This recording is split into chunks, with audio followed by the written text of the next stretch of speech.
Bonjour et bienvenue à cette conversation ou table ronde consacrée au recouvrement. Nous allons parler d'un sujet qui est parfois discret, tabou, mais crucial pour une entreprise. Les échecs de paiement pour les entreprises donnent lieu à la perte du client dans 11 à 15% des cas. La situation qu'on a connue ces 2 dernières années avec la Covid n'a pas facilité les choses.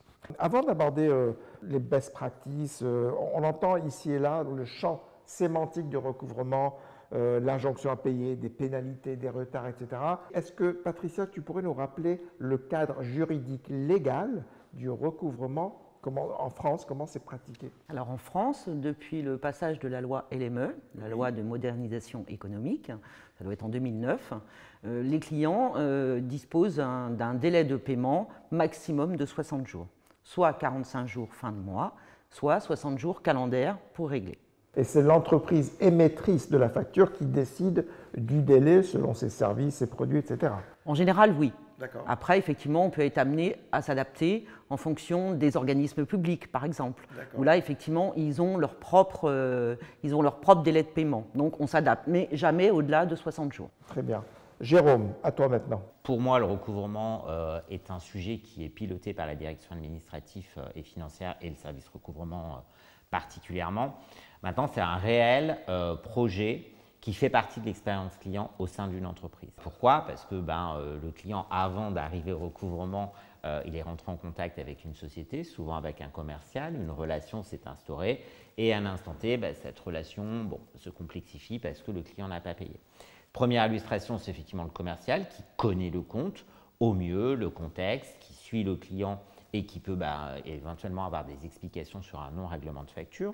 Ça peut être aussi tout simplement un client qui a une prestation à un instant T et qui estime qu'il y a un litige sur cette facture parce que ce n'est pas à la hauteur de la prestation, qu'il y a eu des manques, etc. Ou tout simplement des fois des remises qui ne peuvent pas apparaître sur des factures. C'est très intéressant ce que tu dis parce que je fais le rapport avec la démarche que l'on instaure chez Prodware et qu'on a commencé à instaurer depuis quelques mois maintenant, la fameuse expérience client qui doit traverser l'ensemble de l'organisation. Patricia, de ton côté, est-ce que tu peux nous illustrer, d'après ce que vient de dire Jérôme, cette matérialisation de l'expérience client? Un exemple de comment ça se déroule avec un client? Le recouvrement est là effectivement pour répondre à toutes les problématiques du client, que ce soit pour un duplicata, que ce soit pour une remise, que ce soit pour une prestation qui n'a pas été faite ou qui n'a pas été, effectivement, comme disait Jérôme tout à l'heure, à la hauteur des attentes du client. Nous sommes là déjà pour écouter les doléances du client, bien barrer le litige et effectivement repartir après avec cette information pour trouver les meilleures solutions pour que le client soit satisfait et puisse ensuite payer sa facture. C'est une vraie démarche, un vrai dialogue qui s'instaure pour nouer et renforcer la relation. Jérôme, d'après ce que vient de nous décrire Patricia, on ne traite pas tous les clients de la même manière. Il y a, j'imagine, une nuance ou est-ce qu'on applique bêtement un processus lambda? Comment ça se passe? Les clients sont tous différents, bien évidemment, et on ne peut pas tous les traiter de la même manière. Et c'est vraiment une réflexion qu'il faut avoir quand on se lance effectivement sur éventuellement un outil autour du recouvrement.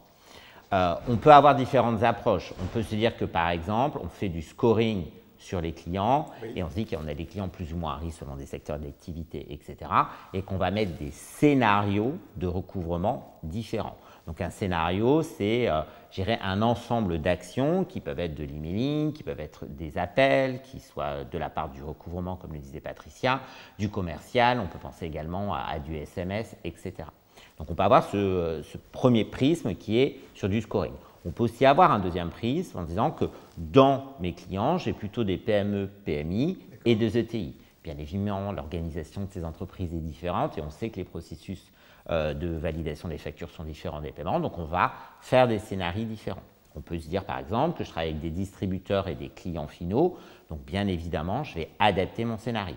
Ou tout simplement, comme beaucoup de nos clients travaillent en B2C et en B2B, on aura une approche différente dans le règlement des factures pour bien évidemment récupérer de la trésorerie, parce que facturer c'est bien, mais encaisser c'est mieux.